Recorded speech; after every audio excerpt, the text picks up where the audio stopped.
To get rid of those pesky ads, request stories, listen to unlisted and bonus episodes, and to chat with the gang, support us by clicking the description link. Can I shout some people out? Yeah, go ahead. I won't mess with you. Okay.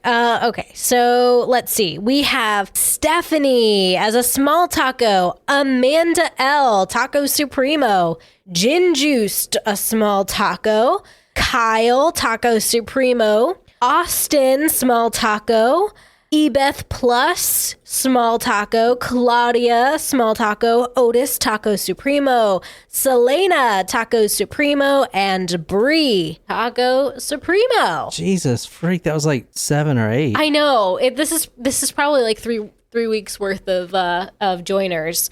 So I know this is great. And Summer, I need to double check to make sure I have everything for your special request. I'm like 99% sure I do. Because hopefully, depending on if we're doing 2 parts or what have you for today, I have one ahead of you. And so we'll do a surprise shot, but hopefully we can get you in there. Yeah. Also, Bree, I got your message, and all you guys that sent it on Discord about whatever you guys want as far as prizes. I got all those. Like she said, we're going to do that tomorrow. But, man, it feels so good to be back. Feel a little sick. I'm not me, man. I feel better. You're 100%? I mean, you can hear it in my voice, can't you? Yeah. Yeah, I still sound nasally. But I think I'm at like 96%. Right. Like I felt like total shit, and now I feel pretty good. Last night was the first night I did not need Afrin, like nose spray, to sleep, and I had been using it for over a week, and I know that that's not good for your nose, but I just couldn't. I was just so congested before falling asleep every night. All right, what is up, everyone? Welcome to the Talk More to Me podcast. My name is John. I'm sitting here with Jen and Nicole. We put out episodes all freaking week long, and this week's gonna be no different. However, this story right here is going to be a multiple parter, so if you're one of those people that like to wait for all the parts, you may not want to start it yet, even though they can stand alone. Every episode I'm going to put out can stand alone. And that's about all I got. Anyone that joins the Supremo from now on gets a cool Ed Gein things and Ed Gein merchandise until we run out. And what else? That's about it. We do have a surprise shot. All right. For Sammy, do you want to tell a little bit about Sammy? And he did some audio stuff for you. Oh, yeah. So what up, Sammy? What's up? Yeah. What's up? Yeah. So he made some intros for us, but you know me, I'm not going to get rid of your original. My original. But yeah, they're really good. I think I sent them to you guys, didn't I? No. Mm-hmm. No, actually, I don't know if I... No, this is the first time I'm hearing of it. I told you about this. No, this was a while ago. Oh, yeah, this was a while ago. He told you. It was just a while ago. How about on the next episode, I'll play them, and then we can all hear them together. Okay. Cool. Yeah. So this is his shot? Yes. Nice. He didn't request anything specific, so I picked this one out for him. Sweet. Here's for Sammy. Surprise shots. Surprise shots. We don't know what they are because they're a surprise. You're going to like this one. Who? Which one of us? All of us. Cheers. This is one of my favorites. Cheers to you, Sammy. Cheers, Sammy. Was that Disaronno? It was. Oh, that's really nice. All right. Who has been here or who knows where this is? The address is 10050 Cielo Drive. Or Cielo, like CeeLo Green, I guess. Cielo Drive. This is a very famous location, let's just say. Very famous location. Is this a very famous story? I mean, I don't know. You may have heard of it. Okay. But anyway, this is the home now. This isn't the home that we're going to. It is just the new built home on the same site. The actual home that we're going to be going in tonight, where I'm starting the story from, was torn down in 1993. So, but this house right here, 1005 Cielo Drive, the original, like I said, torn down in 1993, first built by Michelle Morgan, Michelle Morgan is a famous French actress who came to Hollywood in 1940. And now this iconic house was full of history from movie stars and magazine stories and all the stars that lived there. So this is the house right here. It almost looks like a mountain home, actually, than a Hollywood Hills style house. So very rich socialite actress. She builds this house. Oh, dude, I definitely want a photo like that. An oil painting? Yeah, holy shit. You'd have to sit for an oil painting. I don't care, man. This is awesome. So this is the house. I want a photo like the last one where she's falling in money. Yeah, me too. Here's a trivia question for you guys. And we're going to start the story of this house. All right. Okay. What happened at this house is going to be pretty stressful getting through what happened to this house. We're actually doing this whole story, this whole first episode and the second episode, we're going to be in this house. All right. We're going to break it down pretty much. Break down the house like they did in 1993. Yeah, but real quick. Breaking down the house. You know what song I'm thinking about? That's exactly what I was thinking. Dun, dun, dun, dun, dun, dun, dun, dun. Real quick trivia question. The home now is owned by Jeff Franklin, who is known for his hit TV show, Blank Blank. And the blanks you fill in. The show's not called Blank Blank, but you're supposed to say, okay. What is his role? Is he an actor, producer, writer, director? He is the guy that came up with the idea, and it was his show, is like his baby kind of thing. But he owns the house now. The new behemoth house that's there, which is a lot larger than the original house by many means. And in fact, let's go back because I want to show you this. This is really cool. You look at this one more time, this house. There's you can actually see they're doing construction up here for whatever the fuck this is going to be. Look at this shit. Someone with way too much motherfucking money overlooking this famous house. I mean, can you imagine what this shit's going to be? No. This is going to be like, I don't know, probably like John Perry's going to live there or something. Or Matthew Perry. He's an actor. I should call that motherfucker. Yeah. Be like, yo, dude, we're probably related. He's from Canada. Is he just came out with a book. Did he? Yeah. Is it good? Yeah. An autobiography. He's doing a whole bunch of stuff on TV right now. About his love book. Some Friends. Oh. Did love me some Friends. Yeah. This story right here, I want to tell you, no one else has told it like I'm going to tell it because I have a very rare book that's not in print and has not been in print for 30 years. Ooh. And we're using... Since they tore down the house. That's using 30 years ago. That's scary, man. And the book that we're using is, and I haven't read any other ones yet, but I'm telling you, it's going to be a whole new perspective. But anyway, we're starting tonight at that home. We're starting August 8th, 1969. We're talking Summer about of love. This story. We're talking about the most disgusting, vile, just hateful, senseless people on planet Earth, fucking hippies. Oh, I didn't know we were talking about a generalized group. I thought we were talking about a crime. No, we're talking about fucking flower children, hippies. Where have all the flowers gone? This is a great story. You guys are going to love it. All right, let's get started. That home is now owned by Jeff Franklin, the founder or the guy who created Full House. Oh. Tonight, we're going to August 8th, 1969. We're actually going to that same house. And I'm going to show you all kinds of photos of the house back then. For instance, this is one right here. And if you want to see these photos, and if you're not watching this now, obviously, hit that link below. And these are all going to be blog posts for your reading pleasure. So this is the house. This is a lot smaller. It looks different than the pictures from the French actress. Yeah, does a little bit. Yeah. It's a lot smaller, isn't it, than that behemoth that was there. Yeah. Oh, yeah. You need like 5 cleaners at a time to No shit, man. Holy fuck. When do we get there, dude? We've been doing this shit for 5 fucking years. We're still at the bottom. I think we're below where we started. I still can't afford one cleaning lady. I can't afford to think about how much it would cost to have a cleaning lady. I think we're actually worse off than when we started. Yeah, sounds about right. I could probably buy like a thing of ice today, but not anything else for the rest of the week. So, all right, let's do it. August 8th, 1969. This is late at night. Don't know the exact time that these 4 individuals decided to get in this car. For this story, I'm not going to try to bog us down with names. Names will pop up, obviously, but just know that there are 4 individuals that want to carry out a specific crime.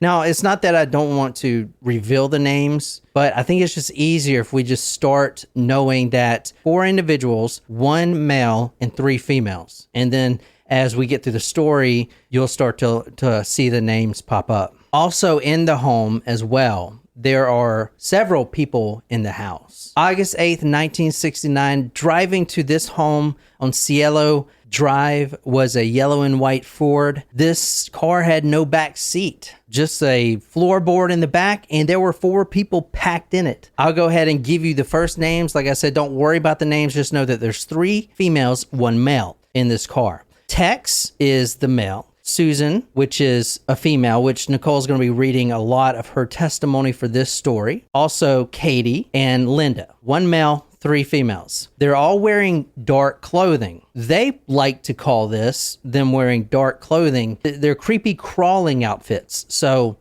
this group, when they go do crimes, they wear these really dark clothes. And basically, it's just how you think about it. They can creep up to someone, like let's say if they're just going to steal someone's money out of their glove box, they can creep up in the middle of the night and no one's going to see them because they're dark clothes, and creepy crawly get the money. That's why they call it creepy crawling. In the back of the car was a rope and bolt cutters. Each person had their own duffel bag with a change of clothes in each duffel bag. The male, Tex, had a gun. It was a pistol, a small caliber pistol, and he's the only one with a gun. He also had a very large buck knife. All 3 females have knives. They're not very sharp, as you'll see here in a second, which is not a good thing. The sharper they are, the faster they kill, and the people that get killed in this house do not get killed in a very fast form, if you will.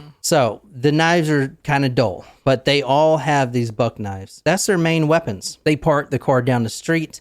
They go up and walk up to the gate, which was electric. And this is, like I said, a great photo, so you know exactly where we're at right here. So they park down the street where you can't see their car. But before they get to the driveway, there is a fence. It's an electric gate where someone can press a button. And even though this is 1969, they still had that technology. You press a button and the gate opens. I mean, I know that sounds crazy. Wow. You know what I was thinking about the other day?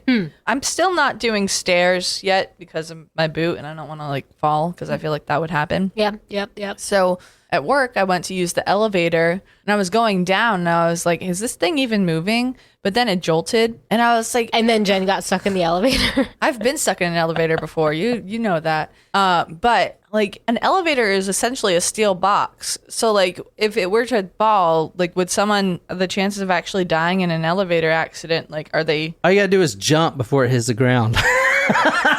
Isn't that what people say? You just jump up right before it hits the ground. I mean, it depends. No, I feel like if it was going down, it wouldn't that... Yeah, you can't jump. You're pinned to the floor. I think it depends upon what the speed at which it's falling. Like free fall speed? That's what it is, free fall. Besides the friction of the cables and stuff. But there is friction there, obviously. But yeah, basically free fall. I mean, and once it hits that certain terminal velocity, obviously. But people always say that, just jump, but you can't. You're pinned to the ground. Because yeah.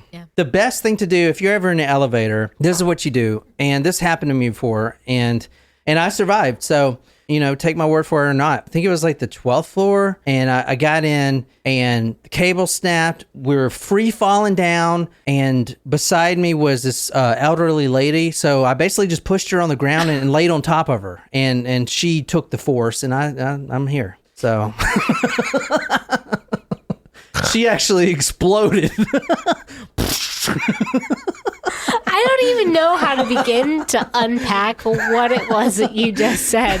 Like, was any of that real? Like, were you ever... No, that wasn't fucking real. Were you ever in an elevator that was even stuck in your life before? I jumped on her like a trampoline, and she exploded. And I was fine. They walk up to this front gate. Now, it's pretty dark outside. I mean, you saw the house even today. It's up on a hill by itself.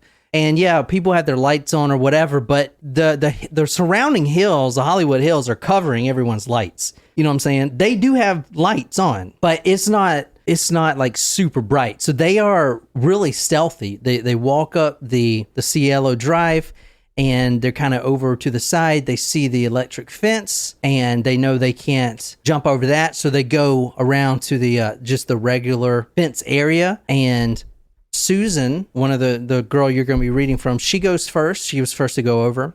She takes her duffel bag filled with clothes, throws it over. It's about 6 feet, and lands on the other side. She puts her knife in her mouth. She climbs over. At one point, she talks about she gets her pants stuck, her parachute pants, I guess. Her, like MC Hammer pants? Yeah, her pants get stuck, so she has to before that wrestle with it. She goes over, the rest follow. Like I said, one male, 3 females. All right. How many males, Jen? 1 male. 2 males. Very good. All right. Wrong. May I ask? I'm going to ask a question. You might not be ready to answer it, but I'm going to ask it anyway. Were these people, the 3 women and 1 male, under the influence of anything other than Just love and flowers. like any substances? I'm not talking about. Free love. No. They weren't? No. They're walking towards the front door, and all of a sudden, they see headlights coming down the drive. Now, these headlights are from inside the residence, so they're actually, the car's got to stop, the gate's got to open. But they're at a point where it's deer in the headlights. They see these headlights too late. They're still climbing over the fence. They are seconds away from getting spotted. There's really nowhere to hide, even though they were all wearing dark clothing. Are they playing? Would they then play a game of freeze tag and just like be like, This car started down this private driveway, but it was too late. Tex, who said Tex Watson? Who said that? Martin. He said, once I heard Tex Watson, I knew it. Didn't we I didn't just go say to Tex Tex Arcana? Watson. He I just said- said Tex. I said Tex. There's a lot of people named Tex. We did just go to Tex Arcana, the baby case. That's right. Interesting that we're now talking about Tex. Tex again. is that's like cool name. Yeah, Yeah. big Tex. Tex Watson walks over to the car, and the male is driving this car, doesn't know what to expect. Little did he know that it was too late for this guy. Uh-oh. The car stops in the front gate. Tex pulls out his pistol and he puts it to the man's head, and this man starts pleading for his life. Now, he just at the front door said goodnight to the people that were in the house, and he is on his merry way. Now he's got a pistol pressed against his forehead. He's pleading for his life, just like everyone else in this case, pleading, please don't kill me. And they all say the same thing. I won't tell anyone. I won't call the police. Please don't kill me. But Tex Watson has another plan for this guy. So I'm just going to talk about the book we're reading right quick, since you guys already kind of know what it is. It's called The Garbage People. This book is really rare from what I found, and it doesn't have a Kindle version or whatever. And you could buy it, but it's really hard to find. So I think I'm doing this case justice because I don't think anyone's used this book. I'm pretty sure they haven't used this book. They all use that same book, which is probably an excellent book by, what's that guy's name? We read other ones of his book. He's a famous true crime author. I can't remember. But that's probably the book most people are using. So this man in this car is pleading now for his life. This guy, Tex Watson, puts his firearm right up to this man's forehead, and this is from the book. Susan also heard him say, please don't hurt me. I won't say anything. Then she said, I heard a gunshot, and I heard another gunshot, and another one, and another one. 4 gunshots. Tex came back to us and told us to come on. I saw him go to the car. He reached inside, turned off the lights, and then proceeded to push the car where it stopped. So how many gunshots was that? 4. 4 gunshots. And this would be the first one deceased of the night. So you see him there. So that's his body. That's the first one. Tex Watson turns the car off and is pushed over to the side, and then they start walking up this driveway. They walk along the side of the home. They walk past the garage. Tex is basically looking for a way in. There's a window that's pretty close to the front door, and he opens it. It's unlocked, and he crawls in. Now, as we'll talk about in the next episode, Tex, which isn't the main actor of this story, is a pretty large guy, pretty large male. And he has he played all types of sports in high school. He is a burly dude. His father is a sheriff. I mean, he's just a big dude. So this guy crawls in the house. He goes over to the front door, unlocks the front door, and now the other females can come in. At this point, you have Tex, the one male, inside the house, plus 2 other females. You have Katie and Susan. The other female, making the third, is going to stay outside as a lookout. Her name is Linda. We're going to talk about her in a little bit. All the women are not sure about this operation, but she's the one that is really just skittish. So they leave her outside because they don't think she can handle what's going to happen. They start walking up to in the dining room, and there's a couch. There was a man on the couch, and he was sleeping at one point, but he hears some rustling behind him. So he kind of stretches like that. He's on the couch, and he doesn't see any faces, but he stretches his arms, and he says, "What time is it?" That's what he says. Now, I think he's actually waiting for some of his friends to come by. Like I said earlier, this house there's all kinds of celebrities that come in and out of this house all the time. So keep that in mind. If you're in this house and you see someone you don't know, it's probably just a celebrity or someone who is a family member or something. You definitely wouldn't think anything nefarious. Right, So a lot of people are in and out of here. Yeah. Immediately, Tex pulls his gun and points it at this man and says, quote, "Don't move or you're dead." And then this man says, well, who are you? The man said something like, "Well, who are you and what are you doing here?" Tex said, "I'm the devil, and I'm here to do the devil's business. Where's your money?" If he's the devil and he's there to do the devil's business, wouldn't he just be doing his own business? Which is like my go-to line, you know. Where's your money? I'm the devil and I'm here to do the devil's business. Oh, that line. Again, like Where's the money? What the fuck? he says that when he's in line at the checkout. Where is the money? Where is my money? It's in Stella's butthole. Is this not for free? Wait, you want me to pay for this? Are people still watching this or not? All right. Yeah.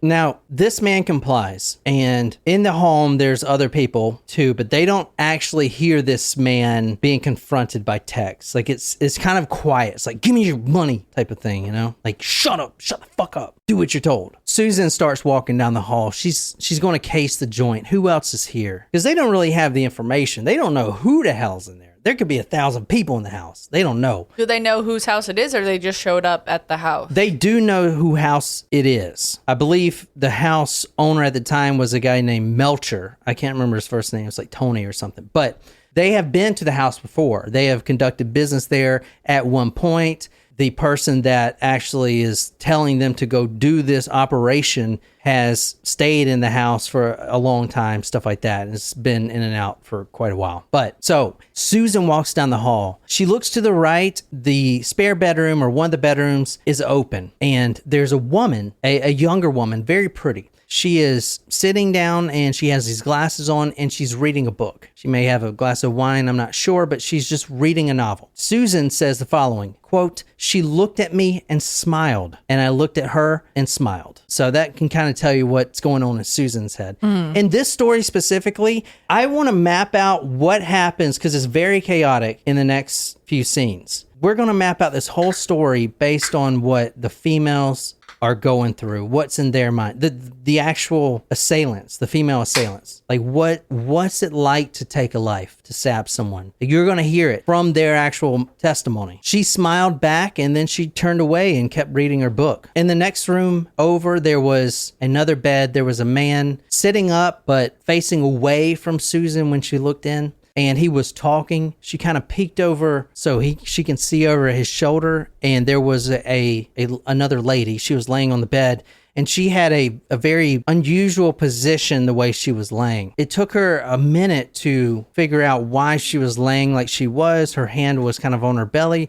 It's because this woman was pregnant. Very pregnant. This woman was 8 months pregnant. And when Susan first saw them, she would say the following, "Wow, they sure are beautiful people. The beautiful people, the beautiful people." I knew you were going to say that. That's what it's from. Here's a trivia question for you. What band had recorded an entire album in this home? The Beach Boys. No? I mean, no, after the murders. I mean, I don't know, but that was a good definitive. Yeah. Okay, I meant after the murders. Point to Jen though, because No, that still no counts. point. No, she didn't get a point. Nickelback, Shrimp Sex. I wish. Yeah. You're not gonna guess it. Y'all aren't. It would cool have enough. had to be before 1993. Y'all aren't before cool it was enough to torn even down, or listen. no? Was it before it was torn down? Y'all are not cool enough to listen to this type of music. Okay, so it was some like heavy metal band. All right. She was laying on her side. Was it Gore? Yes, it was Gore. Very good, Jen. She was laying on her side, and this woman was pregnant. She was very pregnant, 8 months pregnant. She was about to pop. Wow, they sure are beautiful people. Sable says the Beatles, Bree says Nirvana. No. The band's name is something people would like to insert inside their penises. Wait. Inside their penises? Like Insert their people? penises inside, you mean? It's 9 Inch Nails. That's the band. Oh, Martin got it, actually. All right, Martin, I'll give you a point. He got it because I said he likes to insert that in his penis. Instant clue. Tex told me to tie up. As Martin pulls out the nail. Ew! Stop. Isn't 9 Inch Nails just one guy? Yeah, Trent Reznor. It's like Smashing Pumpkins is one guy. What's that guy's name? Billy Corgan. Billy Idol. Very good. Corgan.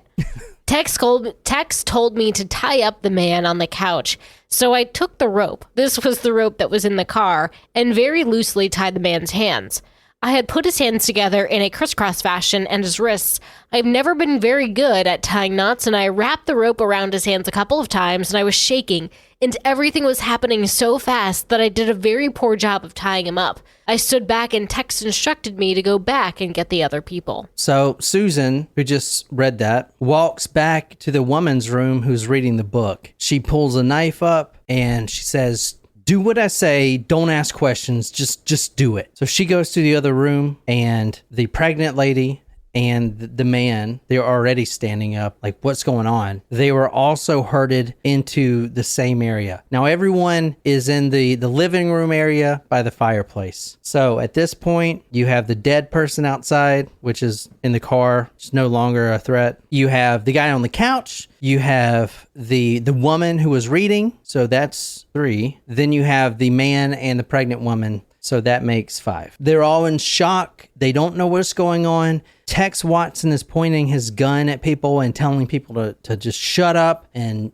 do what they tell him to do. I want to say this is a very chaotic scene because all they have is one pistol, and he's already fired most of his shots. There are other men in the house. They could possibly get overpowered here. This is a risk that they're taking doing this. And as you're going to see, this gets very chaotic. All right. The male later identified as Jay Sebring. He was the one that was talking to the pregnant woman in that room. He asked what was going on, and then Tex told him to shut up and lay down by the fireplace. Can't you see that she's pregnant? And he's pointing at the pregnant lady because Tex is throwing her down on the ground as well. And she is pregnant, really pregnant. He then demands the money, any money, give me your money, give me your money. The female that was reading the book, does anyone want to take a guess who that was? She was later identified as Abigail. Any takers? The best part of waking up. That's Maxwell, Jen. No, it's not. The best part of waking up is Maxwell House in your cup. It's Folgers. Folgers. No, it's not. She correct in her jingle. You know what the Maxwell House slogan is? What? Maxwell House, we are the coffee of Waffle House.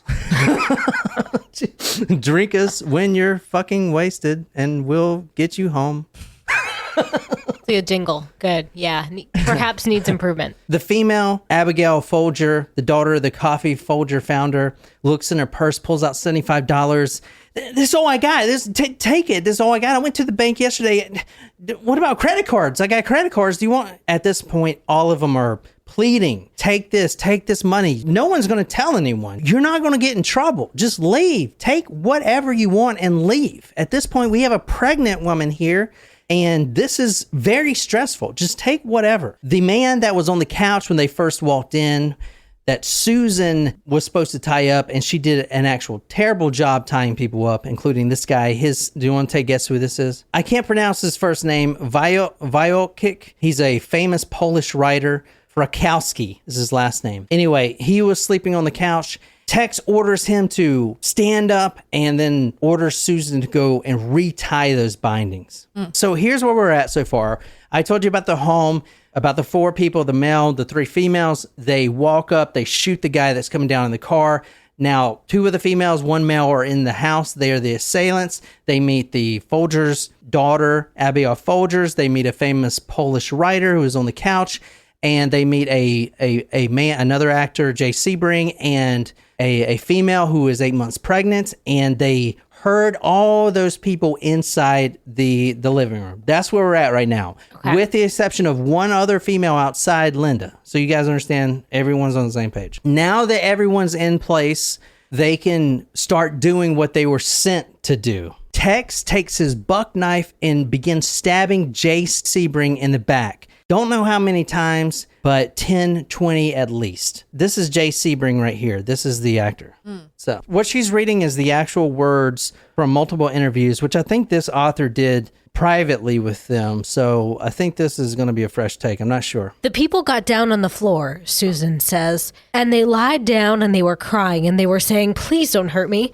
Each one of them kept saying, please don't hurt me. We won't hurt you. We won't call the police. Please don't hurt me. We won't call the police. At this point, Jay Sebring is still alive, but just barely. Tex takes a rope from his duffel bag and ties it around his neck. That same rope is then looped around Abigail Folger's neck and then finally tied around the pregnant woman known as Sharon Tate. That is the famous actor that everyone knows the story by. What you're looking at now is where the rope was tied. The rope was thrown over the banister there and tied around their necks. This was to make sure that when Tex pulls the rope, all three that were tied up would have to stand up because they were, it was tied over that banister. So they were forced to stand up. I have to interrupt real quick. It's not related, but I have to interrupt before I forget. Your Cthulhu shirt. Mm-hmm. Did you know that H.P. Lovecraft is from Providence, Rhode Island?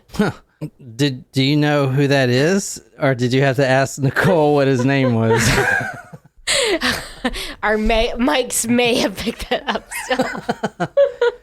I knew that's who it was. Hey, what's that guy's name? That's so I can look smart. I just forgot his name, but I knew that fun fact, and I was. You only knew that Edgar Allan Poe had been in Charleston last week. Yeah. I know. I knew it since the night that I hurt my foot because I was hurt on the ghost tour. I can't help you. Yeah. I mean.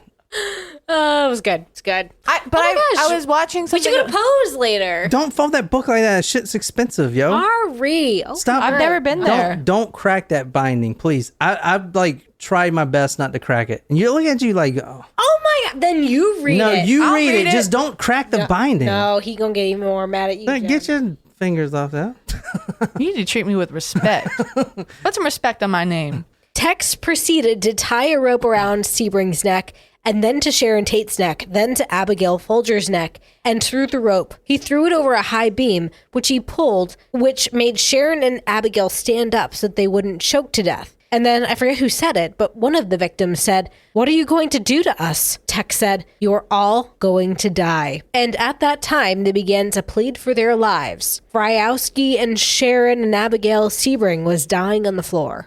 He says, "You're all going to die." That right there is really important to the mindset that these people are in. To say that automatically brings everything up to a new level of chaos. Now they know they're going to die, so they're going to do everything they can to escape. How he said it, "You're going to die," it was so matter of fact. Like, yeah, of course you're going to die. Like that's what we're here for. You know what I'm saying? We are here for murder, just like on this podcast. Yes.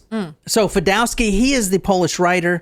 Text ordered Susan to go kill him. Now, Susan, the one that has written all this testimony Nicole's reading, has never killed anyone. And all she has is the knife. But she is going to obey her master. She walks over to this man, and she didn't know at the time that he actually got out of his bindings that were behind his back, and he is now free. But he's going to wait to the perfect opportunity, and that opportunity comes when Susan lifts up the knife and then hesitates for several seconds because this is her first murder. She's never killed anyone. Yeah, she believes in her mind that God and the devil is just one thing and murder and love is one thing. And basically she's all fucked up in her head, but still actually pushing down the knife into someone's body, no matter what your philosophy is giving her a lot of anxiety at this point. So she hesitates. And at that moment, Fadowski starts the ball moving with actually fighting back. This is going to give everyone else the courage to do the same thing. He jumps up. She didn't realize that he had broken his bindings, and she has the knife high in the air and she's about to come down. He jumps up and he starts wrestling with this knife. He is going to get away. He's going to survive. And the thing he does is he takes that hair, that beautiful, long, not washed in 2 years, hippie hair that has been grown out. He takes it and he starts yanking. At the same time, he's wrestling for this knife. Now, Susan, the one who has written all this testimony, is screaming, ah! She doesn't know what to do because at this point, she is going to die. She's the one that's getting hurt. Her hair is being pulled out of her scalp. She calls Tex, help. But Tex has his own things to worry about because Fadowski getting up and the courage of fighting back has influenced the other ones to do the same. Now, he's got Jay Sebring, who he has stabbed multiple times, but he's not dead. He's still got the adrenaline to fight. And plus the Sharon Tate and the other female, Abigail, they're all trying to escape. Now, I told you there was one other female, Katie. She is in there. And I think if Katie wasn't there, I think they may have been overpowered. But she was there as well. Susan, who is now getting wrestled to death by this Polish rider, looks over at Katie, and Katie's hair is also getting pulled by Abigail. Abigail is also struggling for the knife that she has. So it is pure chaos at this point. Everyone's screaming for Tex. All the assailants are screaming for Tex's help, but he has his own problems. He's trying to get everything under control. It's very chaotic at this point. A lot of screaming. Badowski grabs Susan by the waist. He's behind her. He's got her in this bear hug. She still has a knife somehow, and she just closes her eyes, and she's shaking her head, and she just starts swinging the knife behind her, barely missing her own thighs. Left, right, just behind her. Whoever's behind her, she's going to make damn sure that she hits. And she remembers hitting at least 4 to 5 times something. And she knew that she was nowhere near the wall or anything, and there was someone behind her. So she knew that she had hit somebody with this knife, which was Fadowski. I'm just gonna pause us just for a hot second. Natasha has started contractions. Oh shit! No fucking way. She is about to get to the hospital. Is she naming her baby after us? Keep us on. Should we like FaceTime? Like we're here to be in the room. Take a deep breath, breathe like this. Just ignore him. Jumping jacks, Spicy Natasha. food. Yes, dude. Put it on live stream. If you FaceTime in with us, I'll put you on live stream. Crowning and everything. It'll be the crowning achievement of our podcast. Literally. She was just saying how much she missed caffeinated coffee and real sushi. Mm-hmm. So you are so close now, girl. Yes. So she started the contraction? Yeah, she said she is... When? Like when I was... I was like, shit. While talking, she said, so chances are I'm going to the hospital when my husband comes home. I'm getting my bags packed slowly. Wow. Wow, I feel like it's been such a long time. I know. We've been here since the beginning. You've been pregnant for like 7 years. She probably feels that way too. We found out when she was pregnant. Yeah. As a member. So this is great. Or she had just gotten pregnant when she joined or something. So this is super. She got pregnant while listening to our podcast episode. My gosh, we're gonna be like.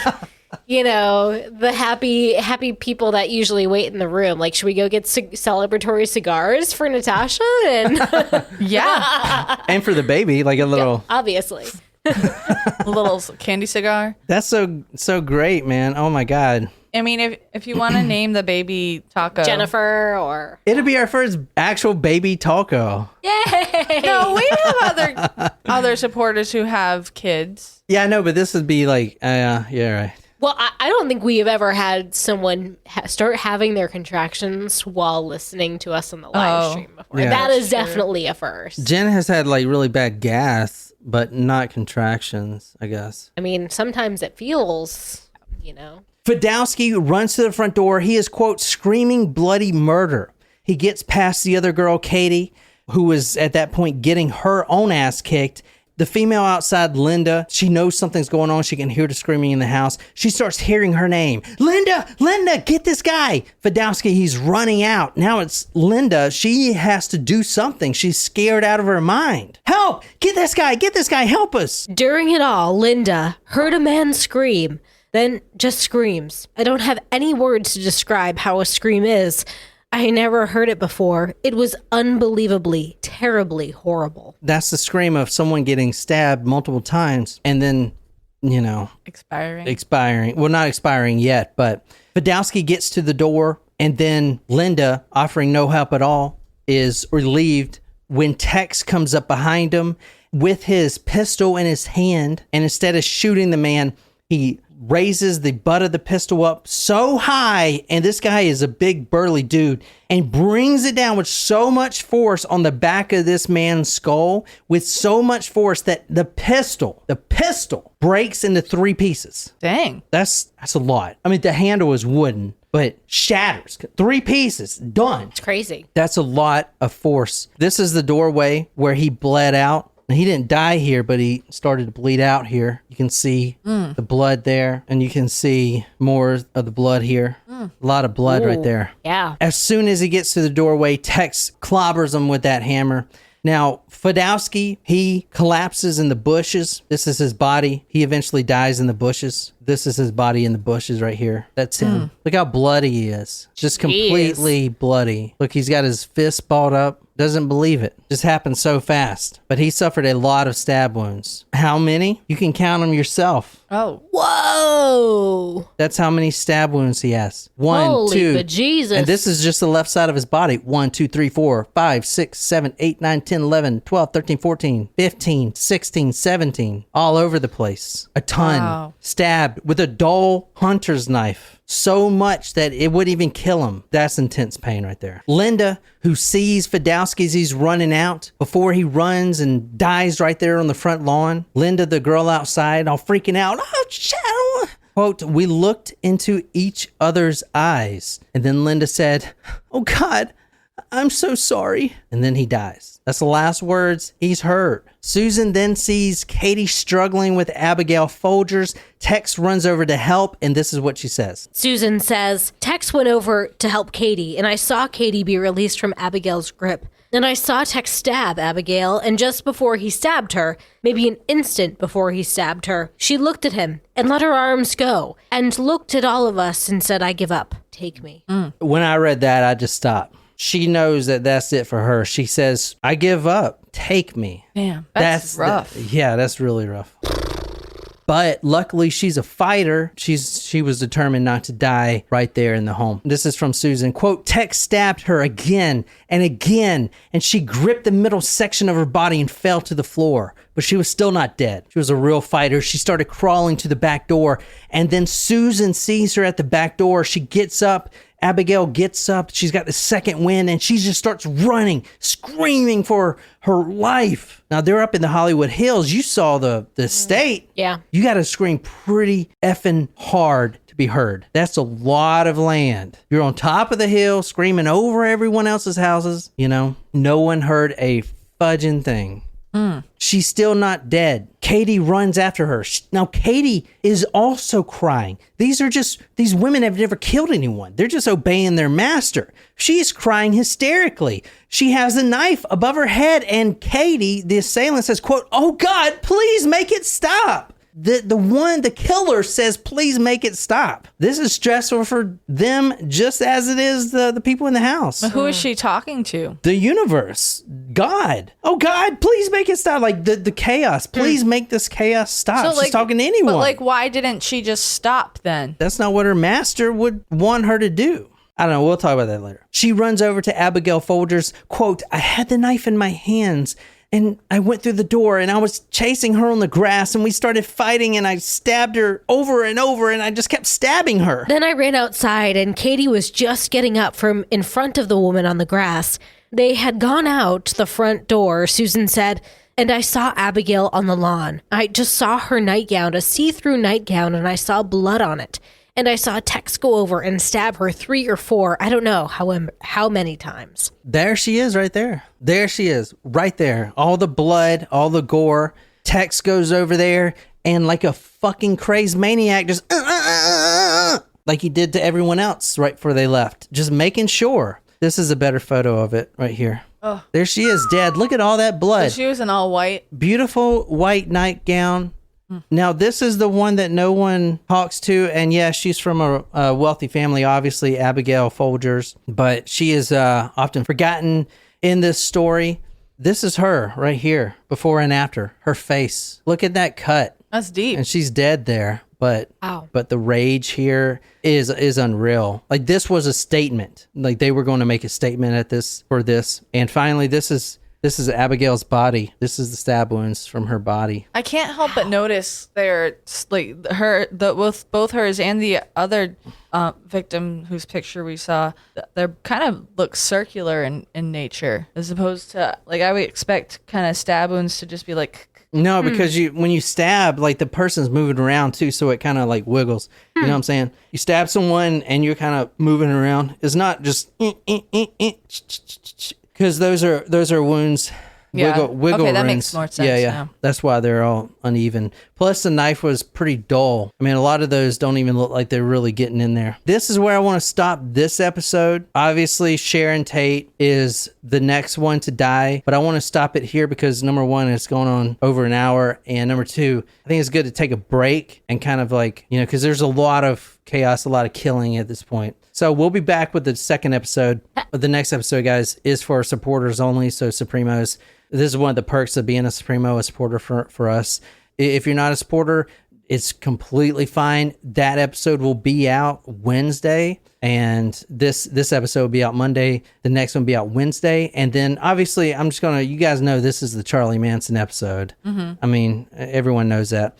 So this will be 4 or 5 episodes, because this episode and the next one, we're not even mentioning Charlie Manson, but yet he's the one that I did this story on. He's the one of the most craziest cases I've ever seen. Someone to have so much power and control over this family they'll just go like they're programmed. One of the quotes in there of many that we're going to be going over talks about Manson, how he controlled people. It's like he installed this little computer in their head, and Manson was just moving the controls. They would do anything for him. They would kill for him. They would die for him. They would literally do anything he said. And it got to the point where he didn't have to say it. They just knew they were a family. And when you were in a family, you just know what the father, which he was, what the father wants. And that's the story. Obviously, Tex being the right-hand man, but he's just carrying out Manson's bidding. Manson actually never killed anybody, as you guys probably know. After reading this story, I mean, dude definitely deserved to be locked up, obviously. But that's gonna be a couple more episodes, but we're gonna get into it. It's crazy. And there's more murders too. There's not just the Sharon Tate murders. Every episode, I'm gonna do a different murder. This obviously is just the big ones, but there are other ones too. So we're gonna get all of them out the way, and then we're gonna go through his background, and I got it mapped out pretty good for you guys. But this is just about the Sharon Tate house, stuff like that. Patreon.com/talkmurder. If not, don't worry. Like I said, this will be out on Wednesday in the morning. Just subscribe to the channel, and that's all I got. I hope you guys really enjoyed this, but until next time, good night, you lovely people.